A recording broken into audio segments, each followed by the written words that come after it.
All right, Crim 15. Here we go with Chapter 1, Morality, Ethics, and Human Behavior. So my guess is that you probably already have a pretty good idea of what we are going to be talking about in this class. My guess is, again, you probably have at least in your mind, a pretty good idea of what ethics are and what it is that we're going to be talking about. But this chapter is going to kind of give us, I don't know, a little bit of some definitions and stuff like that about what ethics are, morality, morals, ethics, and how to kind of define what we're talking about. So we know what police are. The class is called Police Ethics, okay? So police are typically the people who are enforcing the law within our communities. Okay, fair to say. Ethics. I hope that didn't just pop up on your screen too. Ethics, we're talking about ethical behavior or moral behavior or proper behavior, behavior that is good. Okay, so let's get started. These are going to be our learning objectives. And you can read this, obviously, so I'm not going to read every little word on the PowerPoints to you. You can read it, you can stop this video, you can slow it down, you can rewind it, you can do whatever you need to go through the PowerPoint presentation again. So, ethical issues do exist in all areas of the criminal justice system, from the passage of laws to punishment. So what do we mean when we say that? How do we decide what should be against the law and what shouldn't? Think about things like, let's just say, abortion, assisted suicide. Should those be legal? Should they be illegal? Some of us would say that it's unethical to help someone commit suicide. Others would say that it's the ethical, kind, moral thing to do. If someone is suffering and they want to be allowed to end their own misery, we should allow them to commit suicide. So this is where I'm going with this. So you can see that there are some ethical considerations, even when talking about the passage of laws. Abortion is another one. Abortion is legal in the United States. Has there been a time when it was illegal? Yes. Marijuana. It's legal in some states. It's illegal in other states. This is an ethical thing, a moral compass kind of issue. So just from the very beginning, the passage of laws. Some states, I believe there are states that still have laws on the books that say it is illegal to have an affair, adultery. So if you're married and you're having a sexual relationship with someone other than your spouse, it could be illegal in certain states. Those are ethical or moral issues. And so again, that's kind of from the very beginning, the passage of laws, all the way to punishment. And you probably can guess where I'm going here, the death penalty. In some states, the death penalty is legal. Others, it's not. So why should we study ethics? Well, because obviously, now you can probably see where we're going, from the get-go to all the way to the end of the criminal justice system, ethics are heavily involved. So learning how to do the right thing to do is always critical. Hopefully, this is kind of the tough part, is if you don't have this kind of set of moral or ethical values, it's kind of hard to teach someone to be an ethical or moral human being. But learning how to do the right thing to do is obviously important. Criminal justice professionals, from the arresting officer to the prosecutor, to the judge, to the correctional officer, to the probation or parole agent, all have discretion. They have the opportunity to make decisions, and which gives them power, and it's important for those decisions to be ethical And there are many situations where they get to make decisions that can change people's lives. So ethics are very, very important. So what is discretion? As you all know, police officers have discretion. They don't have to arrest everybody, right? They can let people go. Prosecutors have discretion. They don't have to prosecute every single case. Judges have discretion. They don't have to send people to jail, or they can have discretion over the sentence that people receive. People in correctional facilities, parole boards have discretion. So throughout the justice system, people who work in that system have the ability to make decisions. They have power over people's lives.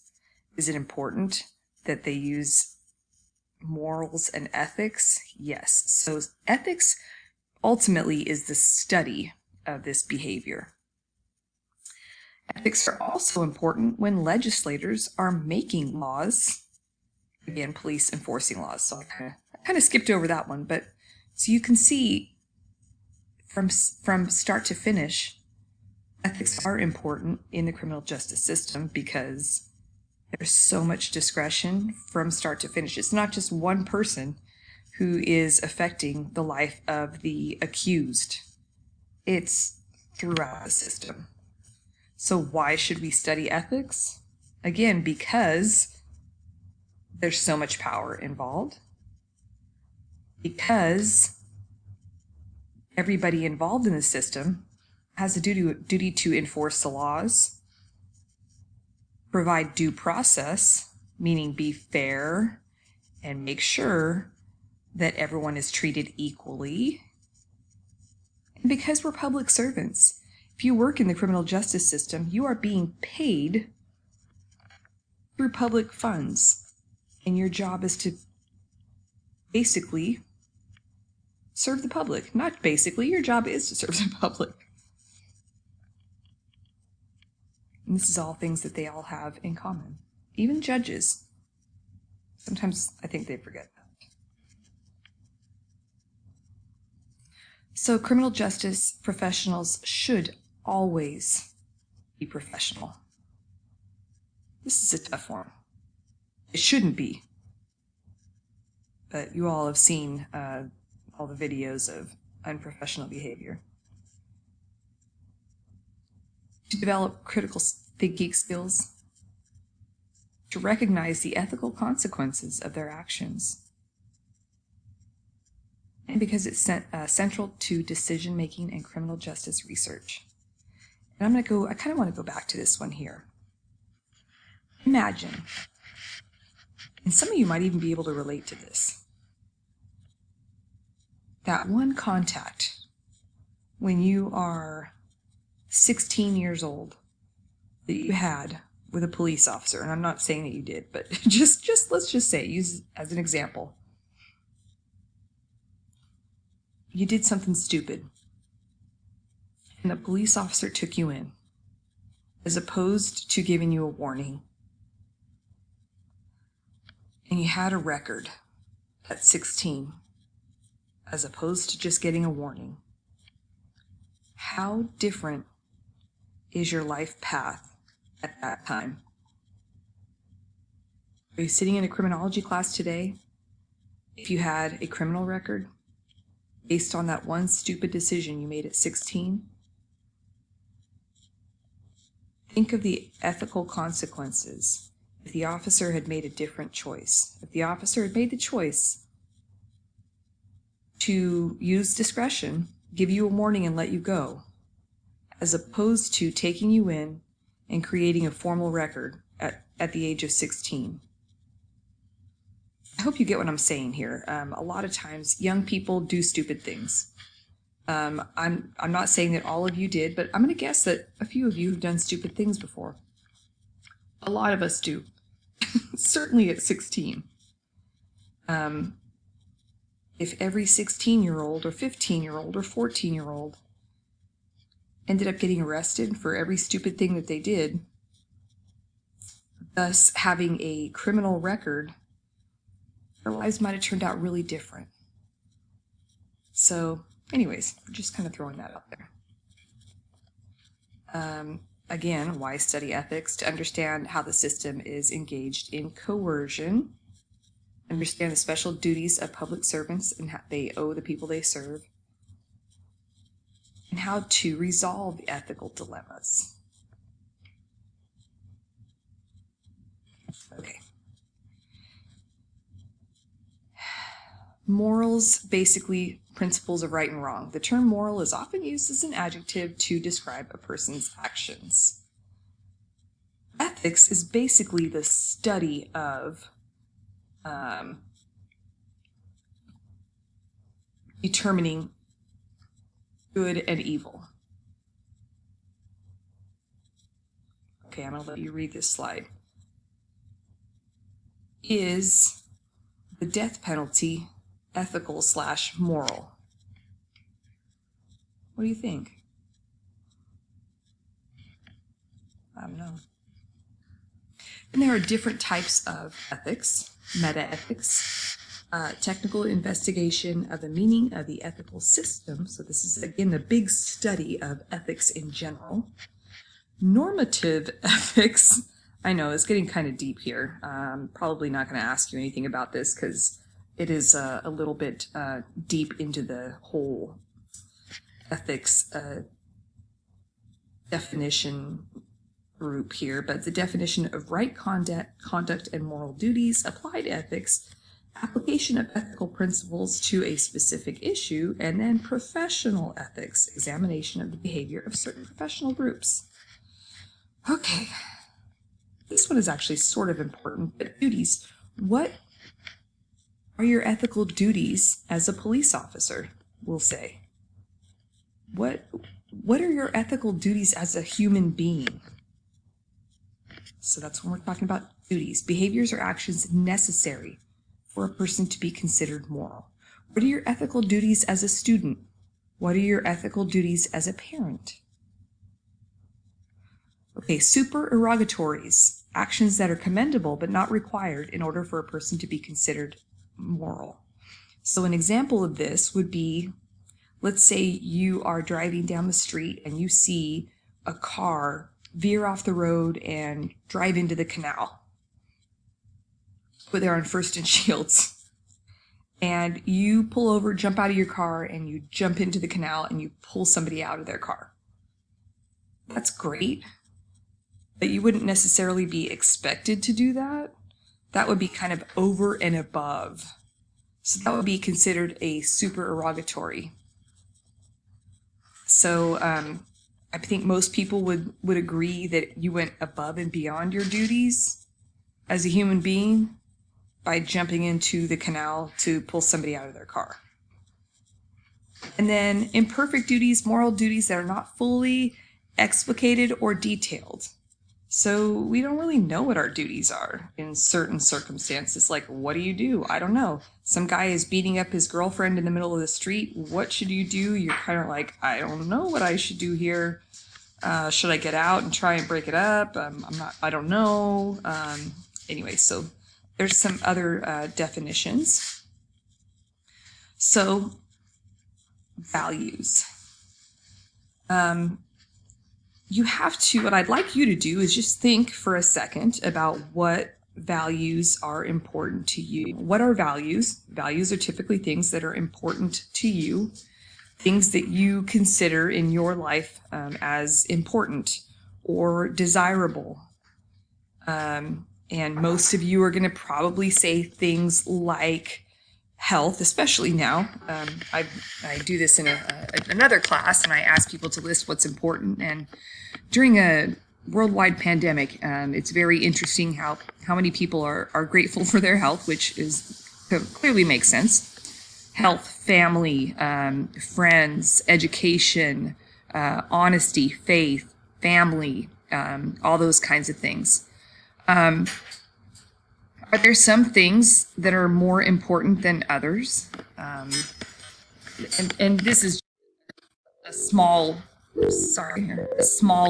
There's a list of things in your book that goes well beyond this, and I think the book has a little exercise on page 11 talks about justice, skill, wealth, power, love, health, loyalty, wisdom, creativity. So there are a lot of other things, but take a second just to think to yourself what values are important to you. And typically, that is how most people will base their ethical behaviors. Their ethics are going to be based on their values. Now, if your value is, if money is the most important thing to you, a lot of times your values might be a little bit different than if the most important thing to you is something like honesty, right? So, as a police officer, if the most important thing to you in your whole life is money, you're going into the wrong career. I can tell you that. Because police officers obviously don't make, I mean, you're not going to be poor as a police officer, but money should not be your number one goal in life, should not be your number one value. So just things to consider, but your values are typically going to be things that will guide your ethics, your ethical behaviors. Okay. So then on page 13, you're going to see some more, like, how do you make your moral judgments? There will be an act, only human acts. So we're not talking about, like, if your dog bites someone, that does not mean that your dog is immoral. We're not going to talk about animals or other, if lightning strikes, that doesn't mean that lightning is immoral or unethical. We're not talking about behaviors that are taking place under duress. So if someone's holding a gun to your head, that does not mean that the behavior that you have participated in is unethical or immoral. And how does that behavior or that act affect others? All right, so this is on page 13 and 14. So analyzing ethical issues and policies. And actually, I want to point out a really common ethical dilemma, let's say, that comes up with police officers quite frequently, and it seems like a really low-level, harmless issue, and that is gratuities. And I'm not talking about someone giving you a tip or a payoff for not giving them a ticket or something like that. I am talking about the local coffee shop giving you free coffee, or Chick-fil-A or Chipotle. And I say those two places because I know that they give discounts and or free food to law enforcement. So, and that's what I'm talking about, the donut shop that the cops go to, giving them coffee. Think to yourself, that's an act. I'm sorry, let's go back here. Can I go back? The act. I'm taking a cup of coffee for free. I have the choice to do it. It's a human act. Does it affect anybody? Really? Is it moral? Is it unethical? What's wrong with taking a free cup of coffee from the coffee shop that I go to every day? Is there anything wrong with it? What do you think? Sounds like a good discussion question for week 2. All right. So when you are analyzing any issue, any ethical issue, these are some things that you need to consider. While you're coming to your conclusion about this ethical issue, where am I getting the information from? What information do I need in order to answer this question? Is there a different way to interpret that information? What assumption, if any, has led me to my conclusion? Is there another point of view? This is a really important one you should always consider. Is there another point of view that I should consider and what implication or consequence might be the end result of this conclusion. You always have to think a little deeper into these issues than you think you have to think. I don't know. Does that make sense? Identify the facts. Identify the relevant values and concepts. Identify all possible dilemmas, and then decide what is the most immediate dilemma. Decide what is the most immediate moral or ethical issue facing the individual, and resolve the ethical and moral dilemma by using an ethical system or some other means of decision making. You know, I'm gonna go back now and talk about the coffee. Okay, I go to my favorite coffee shop, and I go there all the time to get my donut and coffee. And the owner wants to give me a free coffee while I'm in uniform because I go there like every night. It's just a cup of coffee. He wants to give me free coffee. Why do you think he wants to give me coffee? You have to think about this. Why is he giving me free coffee? Is it because he likes me? Or is it because he wants me to stick around his business and patrol his business more? Is it because maybe he's doing something shady and he wants me to look the other way? Is it because he wants something from me? None of those things could be true, or all of those things could be true. Do I really want to take the chance? Basically, under every circumstance imaginable, you could be setting yourself up. And every agency I've ever worked for has said gratuities are absolutely forbidden. So you pay him for that coffee. If he doesn't take it, you put it in the tip jar. You absolutely positively, because you could be setting yourself up for an ethical or moral dilemma. 100%.